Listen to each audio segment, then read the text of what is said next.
Well, my friends, this is the case of Crohn's disease. Crohn's disease, you know, it is a inflammatory bowel disease, intestinal disease. তিনটে বায়োল disease আর intestinal disease আমি বারবারই অনেকবারই বলেছি এবং বুঝিয়েছি।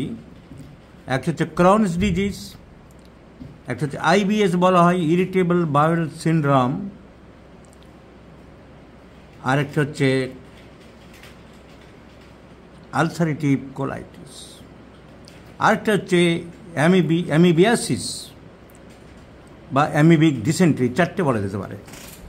চারটে রোগ সম্বন্ধে জানতে হবে। ইন্টেস্টিনাল ডিজিজ, আরেকটা ধরা যাক ব্যাসিলারি ডিসেন্ট্রি। তাহলে দুটো dysentery, amoebic dysentery, bacillary dysentery, আর তিনটে হচ্ছে পেটে ঘা। অ্যামিবিক ডিসেন্ট্রি, ব্যাসিলারি ডিসেন্ট্রি অতটা ঘা হয় না। অ্যামিবিক ডিসেন্ট্রি মানে আমাশা, সাধারণ যে আমাশা তাকে বলা হয় অ্যামিবিক ডিসেন্ট্রি বা অ্যামিবিয়াসিস। এন্টামিবা হিস্টোলাইটিকা, প্যাথোলজিতে প্যারাসাইটোলজিতে আছে এন্টামিবা হিস্টোলাইটিকা। তারা পেটের মধ্যে গিয়ে খাবার দাবার, শাক থেকে ফল না ধুয়ে খেলে, আঙুর না ধুয়ে খেলে, হাত না ধুয়ে খেলে, শাক পাতা ভালো করে না ধুয়ে খেলে, ওই যে প্যারাসাইট ওদের ছোট্ট ছোট্ট ডিমগুলো লেগে থাকে। তারা পেটের ভিতরে গিয়ে সোজা খাদ্যনালী দিয়ে, ইসোফেগাস দিয়ে স্টোমাকে চলে যায়। স্টোমাক মানে তো একেবারে যাকে বলা হয় মানে কি বলে সীমান্ত গেট, মানে ওখান থেকে পার হতে গেলে খুব সাবধান। বা এই যে গাড়ির যে টোল ট্যাক্স প্লাজা বলে, অতি কষ্টেও যদি পালিয়ে যায় কোনো গাড়ি, সেরকম অতি কষ্টে যদি পালিয়ে যেতে পারলে ভালো, নাহলে হাইড্রোক্লোরিক অ্যাসিডে সব শেষ। তো মৃত্যুর সাথে লড়াই করে ওখান থেকে পালাতে হবে। যদি পালিয়ে যেতে পারলো তাহলে আর ভয় নেই, কারণ ডিওডিনাম বা জেজুনাম বা ইলিয়ামের মধ্যে তো আর হাইড্রোক্লোরিক অ্যাসিড নেই। সেখানে এমনি সিক্রেশন হয় ইন্টেস্টিনাল জুস বা সাক্কাস এন্টেরিকাস, সেগুলো অত খতরনাক নেই। ওখানে গেলে ওদের সেফ। যেমন জঙ্গিদের জন্য আমাদের পশ্চিমবঙ্গ খুব সেফ, আমরা দেখছি পেপারে টেপারে। ওরা সারা ভারতবর্ষ ঘুরে টুরে এখন পশ্চিমবঙ্গটাকে শেল্টার বানায় ভালো, যে এখানে রাজা রানীরা আমাদের মহা সমাদরে রাখে, কোনো অসুবিধা হয় না। তো তেমনি এই ব্যাকটেরিয়া ভাইরাসগুলোর সেফ জায়গা হচ্ছে ইন্টেস্টিন, আর সীমান্ত বা টোল প্লাজার জায়গাগুলো, গাড়ি আটকে গেল, অতি কষ্টে বেরোনোর জায়গা হচ্ছে পাকস্থলী, কারণ সেখানে হাইড্রোক্লোরিক অ্যাসিড থাকে। তো ওইখান থেকে ওই ডিমগুলো বাচ্চা যদি ফুটে হোক বা ডিমই হোক, যদি কোনো কারণে একবার যা হোক করে বেরিয়ে যেতে পারে, ডিওডিনাম পেরিয়ে গেলে, ডিওডিনাম তো ছোটো জায়গা, ডিওডিনাম পেরিয়ে গেলে ইন্টেস্টিনে চলে যায়। ইন্টেস্টিনে গেলে কি হয় একটু ছবিতে দেখিয়ে দিচ্ছি আমি। তাহলে অ্যামিবিয়াসিস বা এন্টামিবা হিস্টোলাইটিকা, এইটা এক ধরনের আমাশা। আমি 5টা রোগ সম্বন্ধে একটু আলোচনা করছি। এখানে কী হয়, খাবার দাবারের মধ্য দিয়ে ওই ডিমটা পেটে চলে যায়। 1 নম্বর ছবি, এই খাবার দাবারের মাঝখান দিয়ে এই খাচ্ছে, প্লেটে সুন্দর করে দিল, নোংরা হাতটা দিয়ে। যে সমস্ত রেস্টুরেন্টে আমরা খাই, রেস্টুরেন্টের বাইরে ঝাঁ চক চক, ভিতরে কত নোংরা, কত আরশোলা ফেলে দিয়ে খাবার দিচ্ছে, কত হ্যাঁচ করে হাঁচি দিল আনতে আনতে, সে আমরা কেউ দেখছি না। এই খাবার দাবারের মধ্য দিয়ে ডিমটা ঢুকে গেল, এই ডিমটা মুখের মধ্যে চলে গেল, একে বলছি আমরা ইনজেকশন অফ সিস্ট। এবার এই খাবার দাবারের মধ্যে কীভাবে হয়, এই যে house dust, house flies carrying cyst from faeces to food, নোংরা পায়খানা টায়খানা বমিতে এসব বসলো, বসে খাবারের মধ্যে বসে গেল, ব্যাস খাবারের মধ্যে লেগে গেল। তো কোনো রোগীর যদি পায়খানা থাকে, মল ত্যাগ করলো গ্রামে গঞ্জে, বিহার, আমাদের দেশে ইউপি টিউপিতে, তো সেসব মলের মধ্যে বসে গেল। এই যে তরকারিগুলো, এই যে শাক পাতা, growing vegetables, infected fishes used as manure for growing vegetables, এইসব শাকসবজির মধ্যে থাকলো, মানুষের মলের মধ্যে থাকলো, বমির মধ্যে থাকলো। এই মাছিবাবু বসলেন, বসে সেই সব খাবার দাবার ভালো করে ধোয়া হলো না, সেই রেস্টুরেন্টে শশা কেটে দেওয়া হলো। এই কদিন আগে আমি একটা পোস্ট দিয়েছিলাম যে গাজরগুলো পা দিয়ে দিয়ে কীভাবে মারিয়ে পরিষ্কার করছে। সেই গাজর বাড়িতে আসলে হয়তো লোকে ধুয়ে রান্না করলো, হোটেলে ধুলো না, ওইভাবেই চললো। এই চলে গেল সিস্ট পেটের মধ্যে চলে গেল স্টোমাক চলে গেল। সিস্ট নট ডিস্ট্রয়েড, নষ্ট হলো না বাই দ্য গ্যাস্ট্রিক জুসের মাধ্যমে নষ্ট হলো না। এবারে চলে গেল ইন্টেস্টিন। সেই যে স্টোমাক পেরিয়ে গেলেই যা পাসপোর্ট নেই যা হোক করে বেরিয়ে গেল। এই যে সিস্ট চলে গেল ইন্টেস্টিনে, এই সিস্ট চলে যাচ্ছে ইন্টেস্টিনে। এইবারে ইন্টেস্টিনের ভিতরে গিয়ে এই যে ক্ষত তৈরি করছে, এই ক্ষত তৈরি করছে। তাহলে এই ক্ষত তোমার মধ্যে আছে, এখানে দাঁড়াচ্ছে না, মাংস খাওয়ার জন্য ব্যস্ত হচ্ছে তুমি। এই ক্ষত আছে তোমার, এইসব জায়গায় ক্ষত আছে, এইগুলো চাপ দেয় এইভাবে পেশাই করছে। তারপরে এখান থেকে হতে এরা চলে যাচ্ছে লিভারে ঘা তৈরি করছে। তখন তাকে আমরা বলছি হেপাটিক অ্যাবসেস। তখন তাকে কি বলছি? Hepatic abscess. মূর্খ কথা। তো লিভারে গিয়ে হেপাটিক অ্যাবসেস করছে, এই একটা রোগ। তাহলে এই সব জায়গা থেকে যখন লিভারে না যাচ্ছে, যখন এই ইন্টেস্টিনের মধ্যে থাকছে, জায়গাগুলো কুড়ে খাচ্ছে। এই নারকেল কুড়লে কীরকম লাগে দেখতে? নারকেল কুড়ে যদি একটু জলের সাথে মেশাও, সাদা জল লাগবে। তাহলে ইন্টেস্টিন, পেটের নাড়িমুড়ি যেগুলো কুড়ে খাচ্ছে, ওইগুলো গিয়ে মলের সাথে বেরোচ্ছে। আম পায়খানা হচ্ছে ডাক্তারবাবু আমার। কীরকম পায়খানা হচ্ছে? কাঁঠাল নয়, আম। কোন হারামজাদা নামটা দিল আম খাওয়ার, একদম এটাই মাটি করে দিল। এত ভালো ফল, শ্রীফল, বাঙালি গর্বের ফল, তাহলে পায়খানার সাথে সেটাকে জুড়ে দিল, আম বেরোচ্ছে আমার। তাহলে আমাশা, এটার নাম হচ্ছে অ্যামিবিয়াসিস অর অ্যামিবিক ডিসেন্ট্রি, আমাশা। কজ ডিউ টু ওই প্যারাসাইট, ওই হারামজাদার নাম এন্টামিবা হিস্টোলাইটিকা। 2 নম্বর আমাশা হচ্ছে প্যারাসাইট না, bacteria. Shigella group of bacillus, practice of মেডিসিনে তাদের বলা হয় সিজিলা গ্রুপ অফ ব্যাসিলাস। যারা ভিডিও দেখছেন, আমাদের জলিল সাহেব চলে এসছে আজকে। জলিল সাহেবকে আমি বকাঝকা দিয়েছি যে তুমি সব কেন অপারেশন করবে, তুমি আমার কাছে চলে এসো, যা করার আমি দেখব। তোমাদেরকে সবাইকে, বাংলাদেশের যারা দেখছো, দেখো জলিল সাহেব চলে এসছে, আমার কথা রেখেছে, একদম আমার উপর ভরসা রেখে আসতে পেরেছে। এই জন্য ওকে আন্তরিক ধন্যবাদ জানাই। কারণ আমি দেখেছি অপারেশন চট করে অনেকের খুব খারাপ হয়েছে। ও আমার কথা শুনেছে, আমাকে মানে। এখন দেখা যাক কী করি, আমি দেখব। তো bacillary dysentery due to bacillus, ওই রকম মাসের পর মাস, বছরের পর বছর ভুগবে না, আর আম বের করবে না শরীর থেকে। এরা অ্যাকোনাইটের মতন সাডেন অ্যান্ড। ডাক্তারবাবু কী হলো, হাঁপাচ্ছেন কেন? হাঁপাবো না ডাক্তারবাবু, কালকের থেকে ছেলেটা ধরেন শুধু রক্ত পায়খানা করছে 5-7 বার। ব্যাচিলারি সাডেন রক্ত পায়খানা আরম্ভ হয়ে গেছে। তার কারণ এরা ওই টুকটুক করে কামড়ে মিউকাস বের করছে না, ভিতরে ডিপে কামড় দিচ্ছে, ডিপে চলে যাচ্ছে, রক্ত বের করে দিচ্ছে। Bacillary dysentery. তা ডিসেন্ট্রি কয় প্রকার? 2 প্রকার। একটা হচ্ছে অ্যামিবিক ডিসেন্ট্রি, আম পায়খানা হবে প্রচুর পরিমাণে। আর ব্যাসিলারি ডিসেন্ট্রি, টাটকা রক্ত, ফ্রেশ ব্লাড। অ্যামিবিক ডিসেন্ট্রি ওষুধ এলো চকটি না, প্রকৃষ্ট উদাহরণ আম পায়খানা লাগলে দেরি করতে পারে না, খাওয়ার পরে হবে। ন্যাট্টাম সাল্প, এইসব ওষুধে আছে।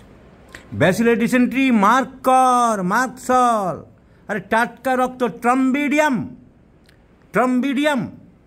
ব্যাসিলারি ডিসেন্ট্রি ফ্রেশ রক্ত, যাচ্ছে আর রক্ত। ব্যাসিলারি বেশি দিন চলে না, একদিন দুদিন, তারপর হয় ইস্পাত নয় তেজপাত, হয় খেল খতম করে দেবে, পৃথিবী থেকে একটা মাল কমিয়ে দেবে, আর তা না হলে বেঁচে গেল। তো ব্যাচেলার ডিসেন্ট্রিতে বাচ্চা কাচ্চা অনেকে মারা যেতে পারে। তাহলে দুটো ডিসেন্ট্রি পেলাম, আর তিনটে খতরনাক রোগ হচ্ছে যে ইন্টেস্টিনের ভিতরে, সেগুলোর নাম হচ্ছে Crohn's disease, irritable bowel syndrome আর আলসারেটিভ কোলাইটিস। এই তিনটে কি? ইরিটেবল বাউল সিনড্রোম, ইন্টেস্টিনে শুধু ফুলে থাকবে, বারবার পায়খানায় পায়খানা পাবে, রক্ত যাবে না, রক্ত যাবে না। কারণ মেনলি মেন্টাল টেনশান থেকে হচ্ছে, অ্যাংজাইটি থেকে হচ্ছে, রাত দিন ভাবনা, চিন্তা, আর্থিক চিন্তা, মেয়ের বিয়ের চিন্তা, টাকা ধার দিয়েছে পাচ্ছে না সেই চিন্তা, ভোটে দাঁড়িয়েছে জিতবে কি না, জিততে পারলে টাকার বস্তা হবে, যদি না জিততে পারি তাহলে কী হবে, 2 বস্তা খরচ করলাম 10 বস্তা তুলব, সেই চিন্তা, চিন্তা থেকে, টেনশান থেকে সব সময়। আর মেজাজ খিটখিটে, তাতে কী হবে? এরকম চিন্তা থাকলে কী হবে? মেজাজ, তোমার মতো মেজাজ হবে? তো মেজাজ খিটখিটে। তো বাংলাদেশে যারা ভিডিও দেখবে তারা দেখে রাখো, এই ছেলে বাংলাদেশে কি যেমন খিটখিটে মেজাজ করেছিল, এইরকম হবে আর কি। ইরিটেবল বাউল সিনড্রোম, হাসি খুশি থাকে না, রোগ রোগ বাতিক, সবসময় পায়খানা পায়খানা ভাব, শরীরটা খারাপ যাচ্ছে আর পেটটা ভালো যাচ্ছে না। সকালবেলা যদি কারোর সঙ্গে দেখা হয়, আরে মুখার্জিবাবু কোথায় চললেন? বাজারে। ওর শরীরের কথা জিজ্ঞেস করলো না, খুব রাগ হয়ে গেল। যদি বলতো আরে তোমার শরীর তো খুব খারাপ দেখছি, খুব খুশি হতো। সাধারণ লোকে কি হয়, তোমার তো শরীর অর্ধেক হয়ে গেছে, শরীর খারাপ হয়েছে, লোক রাগ হয়। এনাদের খুব আনন্দ হবে, বাহ বাহ বাহ, এই আমার শরীরের দুঃখ কষ্টটা বুঝতে, চলো 1 কাপ চা খাওয়াই তোমাকে। সো রোগ রোগ বাতিক, রোগের কথা আলোচনা করতে ভালোবাসবে। আমার বোধহয় খারাপ হয়ে যাচ্ছে, সর্বনাশ হয়ে যাচ্ছে, this is call irritable bowel syndrome. মানসিক সমস্যার সাথে শারীরিক সমস্যা জড়িত। It is a psychosomatic disorder, it is a psychosomatic disorder. আর এখানে তো রাখতে পারি, একটা না করে যাচ্ছে। So it is called psychosomatic disorder, irritable bowel syndrome. আর দুটো খতরনাক, ইরিটেবল বাউল সিনড্রোমে রক্ত আসে না, ইন্টেস্টিন কেটে কেটে কেউ খাচ্ছে না। আর দুটো হচ্ছে আলসারেটিভ কোলাইটিস, আর তোমার যেটা হয়েছে ভাই ক্রনস ডিজিজ। আলসারেটিভ কোলাইটিস ওই রকম আমাশায় ভুগতে ভুগতে এক সময় আলসার হয়ে যাচ্ছে, পেটের ভিতরে ঘা হয়ে যাচ্ছে, সেখান থেকে রক্ত পড়ছে। যখন নর্মালি মিউকাস আর পড়ছে না, রক্ত পড়ছে, that is known as ulcerative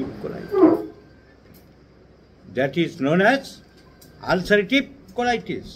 আর একটা ক্রনস ডিজিজ, জায়গায় জায়গায় কিছুটা অংশ ঘা হয়ে যাচ্ছে, রক্ত পড়ছে, অনেক সময় সেই জায়গাগুলো এত খারাপ হয়ে যাচ্ছে কেটে বাদ দিতে হচ্ছে। চেহারা খারাপ হবে, ওজন কমবে, ক্রনস ডিজিজ। চেহারা খারাপ হবে, ওজন কমবে, this is called Crohn's disease. Ulcerative colitis, ওজন কমবে।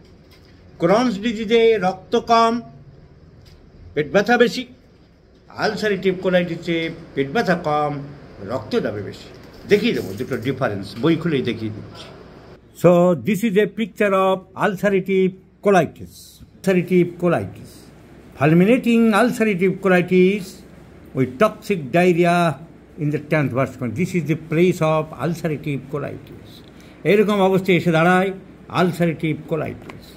যদি বেরিয়াম মিল এক্সরে করা হয়ে থাকে তাহলে আলসারেটিভ কোলাইটিসের জায়গা এই বেরিয়াম দিতে পারেনি, নষ্ট হয়ে গেছে। This is the ulcerative colitis in the double contrast barium enema process. This is ulcerative colitis. So ulcerative colitis আমি দেখালাম, তাহলে অ্যামিবিক ডিসেন্ট্রি বললাম,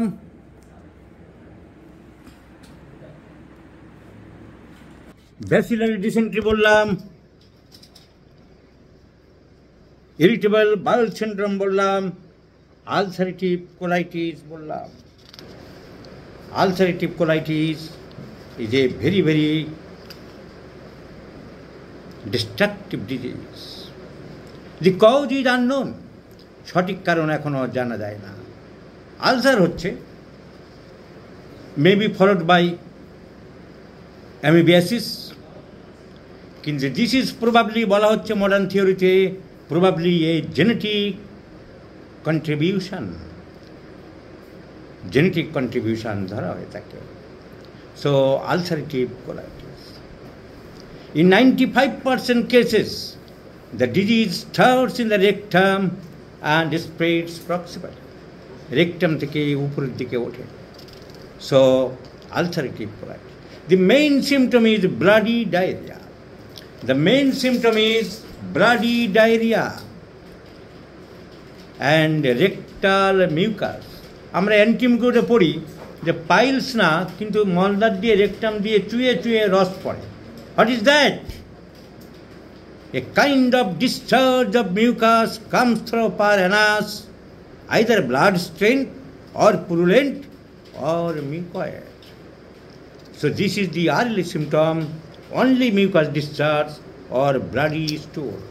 The disease, when it becomes chronic, it relapses again and again. অ্যালোপ্যাথিতে বলা হচ্ছে practice of মেডিসিনে the prognosis is poor. The prognosis is poor, but in homeopathy we have improved a lot of cases. Now about the Crohn's disease. Now Crohn's disease. Crohn's disease may appear any part of the digestive tract, but it is mostly found in the ileocecal region. Ileocecal region এ বেশি হয়। আর ulcerative colitis যে কোনো বয়সে হতে পারে, বিশেষ করে middle এজে হতে পারে, কিন্তু ক্রনস ডিজিজ 25-30 বছরের মধ্যেই বেশি হয়। It is generally found in young patients age between 25 to 40 years. So, Crohn's disease. Smoking, dhumpan, increases the risk of factor. Smoking increases the risk of Crohn's disease. Genetic factor is also important in case of Crohn's disease. So, ulceration, edema, and mesenteric brim gland ফুলে যায়, এবং এই ধরনের picture দেখতে হবে। This is a sample piece of Crohn's disease. Crohn's disease of the ileocecal region showing typical thickening of the wall of the terminal ileum. এই barium ছবিতে দেখা যাচ্ছে ইলিয়ামের কতগুলো জায়গা খারাপ হয়ে গেছে, নষ্ট হয়ে গেছে। এইভাবে আলসারটা ডিস্ট্রাকশন করে দেয়। তখন অ্যালোপ্যাথিতে সার্জনরা কী করে, এই জায়গাটা কেটে বাদ দিয়ে দেয়, বাদ দিয়ে অ্যানাস্টোমোসিস করে, একটা পোর্শনের সাথে আরেকটা পোর্শন জুড়ে দিতে বাধ্য হয়, পোর্শনের সাথে জুড়ে দিতে বাধ্য হয়। এইরকম যখন অনেকটা জায়গা একেবারে নষ্ট হয়ে যায়, তাকে বলা হয় the string sign of Kantor. এত ডিটেলস আর বলতে চাই না। This is another picture of Crohn's disease. So, আমি কি বললাম? Differentiated the amoebic dysentery, the bacillary dysentery, the Crohn's disease, the ulcerative colitis, and the irritable bowel syndrome. Now, this patient develops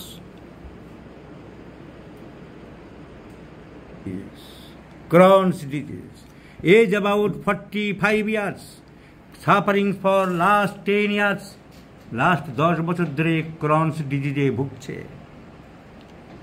মাংস খেতে খুব ভালোবাসে, চর্মরোগ হয়েছিল, মলম লাগিয়েছে, বাবার টিবি ছিল, কিন্তু সর্দি কাশি খুব একটা লাগে না, কুকুরের ভয় পাও, বেড়াতে ভালোবাসো, গান বাজনা ভালোবাসো, গান করো, কি গান? নাচ মেরি বুলবুল। সো টিউবারকুলোনামের কিছু সিমটম আমরা পেতে পারি। মাংস খেতে ভালোবাসে, চেহারা খারাপ হচ্ছে, এরকম একটা ডিস্ট্রাকটিভ ডিজিজ চলছে। টিউবারকুলোনাম মেবি থিঙ্ক অফ। মাথা খুব ঘামে, বলেছ? মাথা খুব ঘামে, মাংস খুব ভালোবাসে। তো এই দু একটা সিমটম। ভমিটিং আছে, প্রায় বমি করছে, ভমিটিং ইজ প্রিডোমিনেন্ট, ক্যালকির এক কাজ ভাবতে পারে। কিন্তু এখন শুনলাম সারা রাত পেট ব্যথা করে, আর তার জন্য কিভাবে থাকো দেখাও, কিভাবে থাকে দেখাও। কাত হয়ে মোবাইলটা দিয়ে কি করো? দাঁড়াও এদিকে, এখানে দাঁড়িয়ে দেখাও কি করে শো। মোবাইল দিয়ে কি করো বললে? মোবাইল না, কিছু অন্য কিছু দিয়ে কাঁথা করতে দিয়ে একটু পেটে চাপা দিয়ে। কিরকম করে চাপা দাও? দলা করে, বা বালিশ দিয়ে হোক। চাপা দিয়ে থাকলে কি হয়? কম ব্যথা মনে হয়। প্রত্যেক দিন চাপা দিয়ে শো? যখনই শুতে হয় তখনই। যখনই শুতে হয় চাপা দিয়ে শোয়। কেন? ডিউটুক ব্যথা, পেন, কামড়ানো ব্যথা, কিরকম ব্যথা? ব্যথা তো অলরেডি সবসময় এখনো ব্যথা করছে। So pain relieved by and stool is bloody and dysenteric. Stool is bloody and dysenteric. So first medicine is Korosin. Korosin যেখানে পাওয়ার কি দিতে হবে? 50 মিলিসিমাল যারা ব্যবহার করি না আমরা কথায় কথায় অত 50 মিলিসিমাল ব্যবহার করি না। আমরা 50 মিলিসিমালের সাথে আকাশটাম না। বাংলাদেশে যেন কারা চালু করেছিল, হরিমোহন চৌধুরী প্রবর্তক ছিল আমি জানি। তারপর থেকে বাংলাদেশে এখন 50 মিলিসিমালটা সবাই ব্যবহার করে। 50 মিলি ছাড়া যেন কিছু বোঝে না। সেটা ভালো, হ্যানিম্যানের শেষ কথা, আমি তাতে খারাপ কিছু বলছি না। কিন্তু আমাদের দেশে এখনও সেন্টিসিমেলের বহুত প্রচার রয়ে গেছে।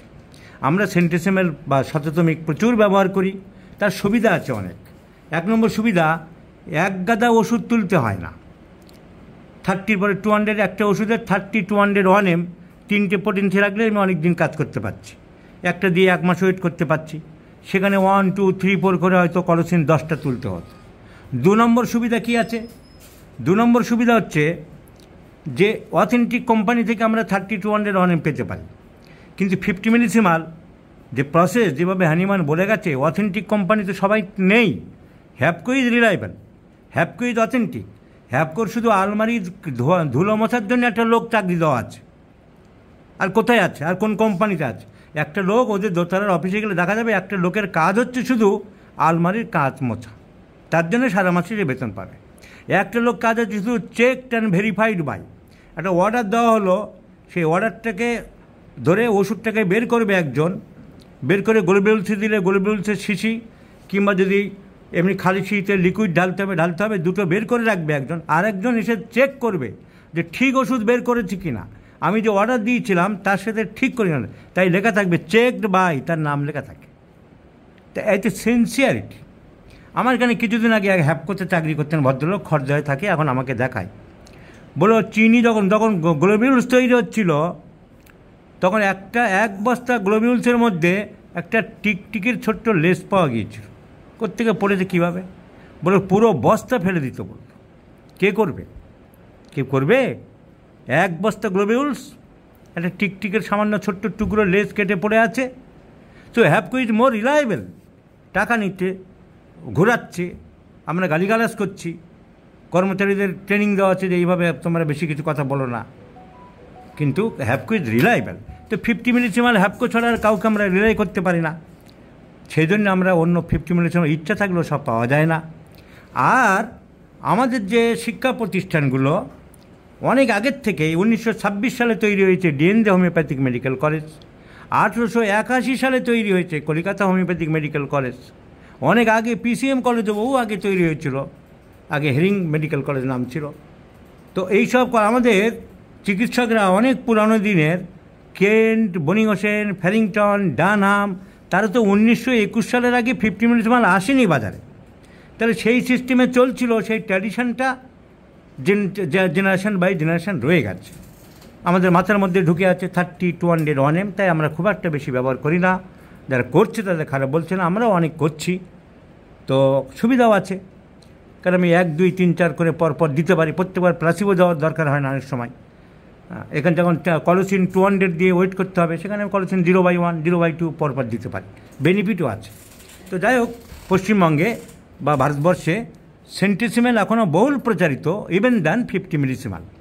তো আমরা কলোসিন এখানে 50 মিলিসিমাল নেই বলে সেন্টিসিমেল দেবো, আমাদের কাছে নেই 50 মিলিসিমাল। তাহলে আমাকে পোটেন্সি 50 মিলিসিমালের আরেকটা সুবিধা আছে, I can use from the very lowest potency, 0/1, 2 পরপর যেতে পারি। পোটেন্সি নিয়ে কারোর কোনো মাথা ঘামানোর প্রয়োজন হয় না, কিন্তু এখানে কোন পোটেন্সি দেবো একটু মাথা ঘামানোর প্রয়োজন আছে, একটা ডিমেরিট সেন্টিসিমেলে। তাহলে আমাকে এখানে 50 মিলিসিমাল হলে 0/1 দিয়ে আরম্ভ করতে পারতাম, কিন্তু সেন্টিসিমেল হলে আমি এখানে 30-200 দেওয়ার সাহস পাবো না, কারণ যদি স্ট্রাকচারাল চেঞ্জ, ওর রক্ত পায়খানা হচ্ছে, ulcerative colitis, I mean the Crohn's disease, এখানে ওই পেট ব্যথার জন্যে, প্যালিয়েট করার জন্যে, আপাতত কমানোর জন্যে কলোসিন লোয়েস্ট পোটেন্সি আমি দেবো 6 কয়েক ডোজ দেবো, একটু ইম্প্রুভ হবে, তারপরে আমি টিউবারকুলিনাম কিংবা ক্যালকিরিয়া কিংবা চেয়ারা plus suppression of skin disease sulphur কিছু একটা ভাববো। Now let's prescribe colocynth 6 10 doses BD. আর খাবার দাবার চার্ট বলে দিতে হবে। আমাদের অনেক হোমিওপ্যাথি ডাক্তাররা ডায়েট অ্যান্ড রেজিমেন্ট সম্বন্ধে কিছু বোঝে না, খালি ওষুধ দিয়েই ছেড়ে দেয়। এর খাবার দাবারে কোনো শক্ত খাবার খাবে না, মাংস বেশি খাওয়া যাবে না, ফল বেশি খাওয়া যাবে না, ফলগুলো সাইট্রাস ফ্রুট আমাশাকে বাড়িয়ে দেয়, তাই কোনো ফল চলবে না। দুধ মানে দুগ্ধজাত কোনো খাবার, মিষ্টি চলবে না, রসগোল্লা, সন্দেশ এসব চলবে না। বিয়ে বাড়ি, নিমন্ত্রণ বাড়ি খাবার খাওয়া যাবে না। মদ্যপান, ধূমপান, চা পান করা যাবে না। 3 পানে ক্ষতি হয়। কী পান? ধূমপান, চা পান, মদ্যপান মানুষকে শেষ করে, আর 3 স্টারে দেশ শেষ করে, ব্যারিস্টার, মিনিস্টার আর ফিল্ম স্টার। এই বলে আজকে শেষ করছি এই ভিডিও।